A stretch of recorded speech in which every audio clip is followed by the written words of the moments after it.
यीशु मसीह की सभी को प्रभु का धन्यवाद हो। देखते हैं प्रभु आज हमसे क्या कहना चाहता है। आज का वचन जो है मैं आपके पास सेंड करता हूँ। ये है यूहन्ना 14 अध्याय 27 आयत। यूहन्ना 14 अध्याय और 27 आयत। ठीक है, अगर इसको हम पढ़ें तो इस वचन के द्वारा प्रभु हमसे कहना चाहता है, मैं तुम्हें शांति दिए जाता हूँ, अपनी शांति नहीं। अगर हम इस बात को पढ़ें तो प्रभु कहीं ना कहीं हमें एक बात याद दिलाता है, सिखलाता है। दो भाई हैं, दो भाई में से एक की शांति भंग हो गई और दूसरा उसके पास पहुंचा। जो दूसरा भाई है, क्या वो अपनी शांति उसको देगा? नहीं देगा। नहीं हो सकता ऐसा, बहुत ही मुश्किल। अगर वो देगा तो खुशी और सच्चे मन से नहीं दे सकता।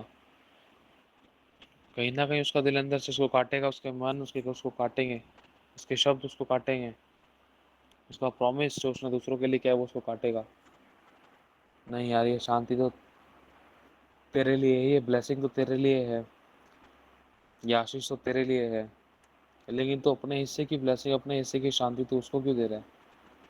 लेकिन अगर हम प्रभु के वचन को पढ़ते हैं तो लिखा है, मैं तुम्हें शांति दे जाता हूँ। मतलब यहाँ प्रभु हमें अपनी शांति दे रहा है और लिखा है अपनी शांति तुम्हें देता हूँ। प्रभु यीशु स्वयं अपनी शांति हमें देता है। वो किसी अगल बगल आस पड़ोस की शांति नहीं दे रहा है, वो हमें अपनी शांति दे रहा है। अगर यहाँ पर हम इसकी गहराई में चले ना तो प्रभु का वचन कहता है कि परमेश्वर ने जगत से ऐसा प्रेम किया कि उसने अपने इकलौते पुत्र को दे दिया ताकि जो कोई उस पर विश्वास करे वे नाश न हो परंतु अनंत जीवन पाए। अगर हम इस बात को ध्यान से पढ़ें तो कहीं ना हमें परमेश्वर उस अटूट प्रेम के बारे में दर्शाता है। जैसे कि अगर आज इस बात को हम जाने, क्रूस किस चीज को दर्शाता है? क्रूस एक दर्शाता है मैं को, आई। आई को परमेश्वर ने बीच में से काट दिया, परमेश्वर ने मैं को हम कर दिया। और यही वाली बात परमेश्वर ने उत्पत्ति में प्रकट करी कि आहो मनुष्य को अपनी समानता में बनाए। और परमेश्वर ने इस बात को प्रकट किया कि जब मैंने अपना बलिदान दिया है, ये मेरे लिए नहीं है, ये तुम्हारे लिए है। आज मैं अपनी मैं को मारता हूँ तुम लोगों के लिए, मैं खुद मरता हूँ तुम लोगों को बचाने के लिए। जब देखते हैं, अगर इसकी और गहराई में चलते हैं तो प्रभु कहीं ना कहीं कहता है कि प्रेम बलिदान को दर्शाता है। प्रेम की कुछ लेने का नाम नहीं है, प्रेम हमेशा देने का नाम है। जो सच्चा प्यार करता है वो कभी पाने की इच्छा नहीं रखेगा। ध्यान से सुनना, चोट लग सकती है इन बातों से। अगर आज हम किसी से प्यार कर रहे हैं ना तो कुछ ना कुछ पाने की इच्छा होगी, या तो शरीर का भोग विलास, या उस लड़की का उस लड़के का धन मिल जाए, उसकी गाड़ी मिल जाए, उसका बंगला मिल जाए, उसका पैसा मिल जाए, उसका बटुआ मेरा हो जाए और मेरे वश में हो जाए, मेरे अनुसार चले, मुझे ना छोड़े। मुझे इससे कुछ चाहिए। समझ रहे हो उस बात को? एक कहीं ना कहीं अगर कुछ पाने की इच्छा होती है ना तो एक झूठा प्यार होता है। लेकिन जहाँ पर पाने की नहीं, सिर्फ देने की इच्छा होती है, चाहे सामने से पलट कर कोई दे सके या ना दे सके, चाहे सामने वाला योग्य हो या नहीं हो, लेकिन अपनी तरफ से पूरा, अपनी आखिरी सांस तलक जो इंसान अपने आप को सामने वाले के लिए देता है उसे कहते हैं सच्चा प्यार। समझना इस बात को। तो कहीं ना कहीं यहाँ पर प्रभु से एक सच्चे प्यार की बात कर रहा है, मैं तुम्हें अपनी शांति दे जाता हूँ। क्यों, क्या हो गया? तेरे बाप ने तेरी शांति छीनी, तेरी माँ ने तेरी शांति छीनी, तेरे पति ने शांति छीन ली जिस पर तूने भरोसा किया, तेरे बेटा ही तेरी शांति छीन कर भाग गया, तोड़ दी तेरी कमर लात मार कर और तुझे डाल दिया अनाथ आश्रम के अंदर, डाल दिया तुझे ओल्ड एज हाउस के अंदर। तू अपने बेटे के ऊपर फूलता था, अपनी बेटी के ऊपर फूलता था, भाग गई वो किसी और के साथ, या भाग गया तेरा बेटा देख तुझे छोड़कर, अपनी जिम्मेदारियों को छोड़कर। तो किसके ऊपर अपना तकिया रखता है? किसको तू अपना समझता है? किसको तू अपना कहता है? क्या जिसको तू अपना कह रहा है वो है, या जिसके बारे में तूने कभी सोचा ही नहीं कि वो ही तेरा एक अपना है, या वो है? तो प्रभु यहाँ पर एक बात कहना चाह रहा है, देख, जिस पर तूने भरोसा किया, जिस पर तूने तकिया रखा, शुरुआत में तो सब कुछ ठीक लगा, लेकिन वहां से ऐसे दरवाजे बंद हुए कि ताला लग गया और चाबी खो गई। कभी वो दरवाजा खुला ही नहीं, चाहे वो बेटा हो, चाहे वो बहू हो, चाहे वो घर का रिश्तेदार हो। मैं भड़का नहीं रहा हूँ, ये वचन बताता है। दूध पिलाने वाली माँ तुझे छोड़ देगी। कहाँ भरोसा रख रही है तू, कहाँ भरोसा रख रहा है तू। माँ का दिल हम लोगों ने अच्छे से गाना सुना है, आप और मैं अच्छे से जानते हैं माँ का दिल गाना हम सभी ने अच्छे से सुना है ना। किस पर भरोसा रखेंगे। माँ का दिल जो गीत है ना, वो कहीं ना कहीं एक सच्चे प्यार को प्रकट करता है। कि माँ का दिल जैसे ही गिरा उसके हाथ से, तुरंत आवाज आई कि तुझे कहीं चोट तो नहीं लगी। यही इसी से रिलेटेड जब हम प्रभु के वचन को पढ़ते हैं तो परमेश्वर का आत्मा इन चीज़ों को लेकर हमें सिखलाता है। देखिए सब चीज़ें मुझसे ली गई हैं, ये बहुत सारी चीज़ें मुझसे ली गई हैं। जो गांधी जी ने बोला दो चांटे मारने वाली बात, दूसरा काल आगे कर दो, ये मुझसे लिया गया है। जब हम देखते हैं जब यीशु को क्रूस पर चढ़ा दिया गया, छल्ली छल्ली कर दिया गया, वो पहचान में तक नहीं आ रहा। अगर हम पढ़ते हैं शायद 53 का 4 5 6 7 8 9 10 तो लिखा है वो तुच्छ जाना गया, वो मनुष्य का त्यागा हुआ था, रोग से उसकी जान पहचान थी, लोग उससे अपना मुंह फेर लेते। वो तुच्छ जाना गया, लोगों ने उसका मूल्य ना जाना, सब ने अपना अपना मार्ग लिया और परमेश्वर ने हम सभी के पापों का बोझ उसी पर लाद दिया। वो मतलब सहता रहा, लेकिन फिर भी उसने अपना मुंह ना खोला। लोग सुना सुना कर उसको अपने सामने से ले गए, फिर भी उसने और उसका वध करने के लिए उसको एक कसाई खाने के सामने छोड़ दिया, लेकिन फिर भी उसने अपना मुंह ना खोला। उसको सताया गया तो भी वह सहता रहा। कहते हैं ना कि वो निष्पाप था लेकिन हमने उसे पाप बना डाला। तो प्रभु कहीं ना कहीं एक बात हमें बतलाना चाहता है। आज किसी के जान देने से किसी को कोई जिंदगी नहीं, कोई जीवन नहीं मिला। आप किसी को भी चेक कर सकते हो पूरे वर्ल्ड में, चाहे वो अब जीवित है या नहीं है। जिसने जान दे दी वो तो जीवित है ही नहीं। किसी ने जान दी है खेल के लिए, किसी ने जान दी है देश के लिए, किसी ने जान दी है घर के लिए, किसी ने जान दी है बार के लिए, किसी ने जान दी है इक्का दुक्का को बचाने के लिए। समझना, किसी ने जान दी है लोगों को बचाने के लिए, अपनी कौम को बचाने के लिए, अपने घराने को बचाने के लिए, अपने देश जात पात धर्म को बचाने के लिए। लेकिन जब हम वचन पढ़ते हैं ना यूहन्ना 3:16 कि परमेश्वर ने पूरे जगत के लिए जान दी है, और उसकी जान देने के द्वारा ना आज भी मनुष्य चंगा होता है, आज भी मनुष्य जीवन पाता है, आज भी मनुष्य को शांति मिलती है, आज भी अनाथ और विधवाओं की सुधि ली जाती है, आज भी टूटे पीछे मन चंगे होते हैं, आज भी अनाथ और विधवाओं पर परमेश्वर अपना अनुग्रह करता है, आज भी वो आंसू को पोंछता है, आज भी वो आंसू को अपनी कॉपी में भरता है, आज भी वो हम सभी की प्रार्थना को सुनकर हम सभी के बीच में आता है, आज भी हम सभी को उठाता है, आज भी वो चंगा करता है, आज भी आश्चर्य कर्म करता है, आज भी हमें सीने से लगाता है, आज भी हमारी अगुवाई करता है, आज भी आश्चर्य कर्म करता है और आज भी हम सभी को जीवन देता है। ये वो नाम है जिसे यीशु कहते हैं, जिसने 2000 साल पहले हम सभी के लिए जान दी, लेकिन उसका प्रेम इतना अनंत और अटूट है, इसके द्वारा हमें आज भी जीवन मिलता है। कितनों के द्वारा आज हमें जीवन मिल रहा है। किनका नाम लेने से हम चंगे होते हैं, किसके नाम लेने से हमें शांति मिलती है, किसके नाम लेने से हम अनंत जीवन पाते हैं, किसका नाम लेने से हम नरक से बचाए जाते हैं, किसका नाम लेने से हमारा नाम जीवन की पुस्तक में लिखा गया है।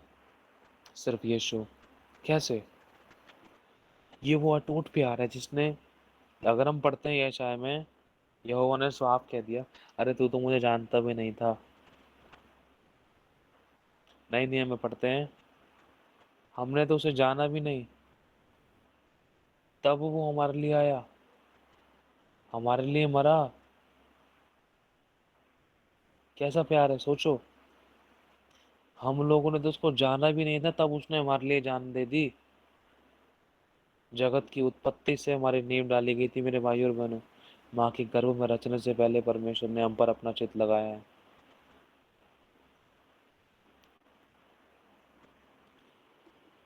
कभी मौका मिला प्रभु का आत्मा कभी अगुवाई करे ना, तो उत्पत्ति के पहले अध्याय, पहली और दूसरी आयत के बीच में चलना कभी।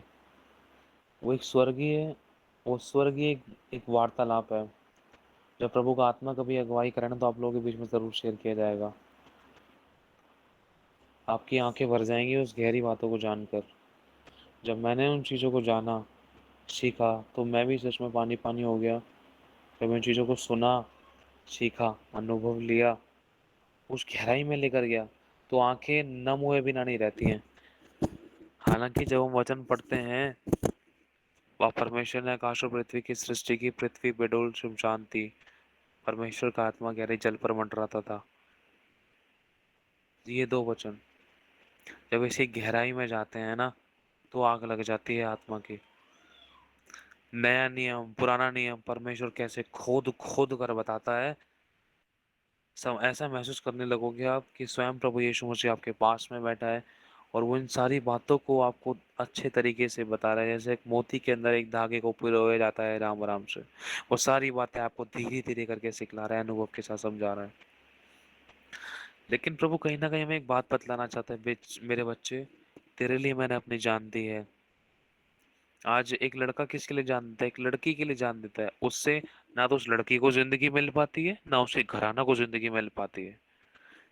मैं किसी पर दोष नहीं लगा रहा, लेकिन उस जान देने से आज तक किसको जिंदगी जिंदगी मिली है? जान देने से दूसरों को टेंशन, चिंता, परेशानी, घर वालों को रोना, आंसू बहाना। लेकिन जब यीशु मसीह ने जान दी है ना, तो सिर्फ पिता रोया है और कोई नहीं रोया। समझ रहे हो? लिखा है, यहोवा को ये भाया कि उसे कुचले। यहोवा ने हम सब के अधर्मों का बोझ उसी पर लाद दिया। तो कहीं ना कहीं जब हम इन चीजों को देखते हैं, तो परमेश्वर एक अनंत शांति के बारे में, अनंत प्रेम के बारे में हमें बतलाता है, जिसके अंदर परमेश्वर का अटूट प्रेम है ना, वो कभी किसी से पाने की इच्छा नहीं रखेगा। आज हमें देखो, अगर आज एक पति अपनी पत्नी के लिए कुछ कर देना, तो कहीं ना कहीं उसके मन में ही रहता है, यार मेरी पत्नी भी मेरे लिए कुछ करे ना, मैंने बर्थडे विश किया उसको लास्ट टाइम, तो ये भी मुझे बर्थडे विश करे। मैं कह रहा हूँ, हम हर बार बर्थडे बनाते हैं, हमने कभी सोचा भी नहीं होगा कि हमने कितनी बार यीशु मसीह को, पवित्र आत्मा का स्वागत किया है बर्थडे बनाते टाइम। और हम बोलते हैं हम यीशु मसीह के चेले, हम विश्वासी हैं। हम कितनी बार रोजाना खाना खाते हैं, हमने कितनी बार प्रभु को पुकारा होगा। लेकिन प्रभु तो वचन में कहता है, मैं तेरे द्वार के बाहर खड़ा हुआ खटखटाता हूँ। हम खाना खाने बैठे तो प्रभु कहता है, तू बुलाएगा तो मैं आऊंगा और खाऊंगा तेरे साथ बैठकर। हम बोलते हैं हम यीशु तेरे चेले हैं, तेरे सच्चे विश्वासी हैं, लेकिन हमारा प्यार यहीं प्रकट हो जाता है। हम बहुत बड़ा एक भेदभाव करते हैं। अगर हमारी गर्लफ्रेंड बैठी हो या हमारी पत्नी, हमारा पति बैठा हो, तो उसके साथ हम खाना खाते हैं, प्रभु को भूल जाते हैं, क्योंकि हमारा कॉन्सेंट्रेट इसी पर रहता है जिस पर हम प्यार करते हैं ना ज्यादा। तो सिर्फ हमें वही चीज जो भौतिक रूप में दिखाई देती है ना, तो उसी चीज के अनुसार कई बार हम चल बैठते हैं। लेकिन जब पवित्र आत्मा की, या जब प्रभु यीशु मसीह के बारे में बात होती है ना, चाहे हम अगर हम अकेले भी खाना खाएं या किसी के साथ में भी खाना खाएं, कई बार तो हम उसका नाम भी नहीं ले पाते, प्रभु तू मेरे साथ खाना खा, और हम बोलते प्रभु तुझसे प्यार करते हैं। लेकिन यीशु मसीह ने तो अपनी देह तक दे दी खाने के लिए। तुम मुझे स्मरण करोगे, ये लो, ये मेरी देह है। कभी तू खाना खाए ना, तो मुझे याद करियो, कहीं मैं तेरे द्वार के पर खड़ा हुआ खटखटाऊं ना। मैं तुझसे प्यार करता हूँ, मैं तेरे साथ भीतर आना चाहता हूँ, मैं तेरे साथ भोजन करना चाहता हूँ। उसको क्या चाहिए? प्यार चाहिए उसको, प्यार। जैसे आप लोगों को शायद बताया था, घर में प्रचार हुआ था, मैं प्रचार करते करते भर गया था, आंखें नम हो गई थी मेरी। मैं हैरान हो गया, प्रभु कोई तैयारी नहीं, लेकिन तूने आज क्या बुलवा दिया। प्रभु इस पृथ्वी पर दो प्रकार के लोगों को ढूंढता है, सिर्फ सिर्फ दो प्रकार के। सबसे पहला है एक सच्चे आराधक को, जो आत्मा और सच्चाई से उसकी आराधना करे। दूसरा, एक ऐसे व्यक्ति को जिससे वो अपने दिल की बातों को शेयर कर सके। पुराने नियम में भी इस बात को कहीं ना कहीं प्रभु ने अपनी बात, अपने दिल की उन छोटी छोटी बातों को, उनके छींटों को प्रकट किया है। जो गहराई में जा चुका है ना, उसको समझ में आएगा कि हाँ, प्रभु कुछ ना कुछ कहना चाह रहा है। पवित्र शास्त्र में जब उस बात को मैंने एक बार पढ़ा था ना, मेरी आंखों में आंसू आ गए थे, कि जब परमेश्वर ने कभी किसी से नहीं कहा कि तू मेरे घर को बना। प्रभु ने कहा, दाऊद सुनना, देख, मैं मूसा के समय से ना, देख, मैं मिलाप वाले तंबू में रहता हुआ आया हूँ, लेकिन अब मैं चाहता हूँ कि मैं कुछ दूसरे एक भवन में रहूं। तो अब तू मेरे वाचा के संदूक को, क्या तू मेरे लिए एक घर बनाएगा, भवन बनाएगा? सोचो, एक जिस पर परमेश्वर ने भरोसा किया, ये मेरा मन भाव व्यक्ति है। प्रभु ने उससे अपने दिल की बात शेयर कर डाली। दाऊद, क्या तू मेरे लिए भवन बनाएगा? दिल की बात है, दिल की बात, आप समझ पाओ तो उसको। जब दाऊद ने हाँ भी नहीं बोला, उससे पहले ही परमेश्वर ने दाऊद के वंश तक को आशीष दे डाली। और हुआ क्या बाद में, अगर हम कुछ चैप्टर के आगे देख, 2 चैप्टर के आगे पढ़ते हैं, तो दाऊद से पाप हो गया। प्रभु ने कहा, नहीं दाऊद, तू अयोग्य है, अब तू मेरे घर को मत बनाना, रहने दे। अब तेरा पुत्र मेरे भवन को बनाएगा। तूने मेरे भरोसे को तोड़ दिया। कहीं ना कहीं पुराने नियम में, नए नियम में परमेश्वर हमें बतलाना चाहते हैं, यशायाह के द्वारा बतलाना चाहता है। धन्यवाद यीशु, धन्यवाद यीशु। प्रभु यशायाह के द्वारा बतलाना चाहता है कि मैं तुझसे बात करना चाहता हूँ, आओ हम वाद विवाद करें। नए नियम में बतलाना चाहता है, देख, कलम और स्याही के द्वारा मैं बात नहीं करना चाहता, मैं तुझसे आमने सामने बात करना चाहता हूँ। यिर्मयाह 33 के 3 के द्वारा बतलाना चाहता है, तू मुझसे प्रार्थना कर, मैं तुझे कुछ कठिन कठिन बातें बता, कोई नहीं तो वो भी नहीं समझ सकता, मैं तुझे बतलाना चाहता हूँ। प्रभु यशायाह में पढ़ते हैं, अब एक नई बात प्रकट होगी, तो सुनने वाला तो बन। पुराने नियम में यिर्मयाह में पढ़ते हैं, तो प्रभु कहता है, मैं तेरे कारण अकेले में बैठकर रोऊंगा। क्यों?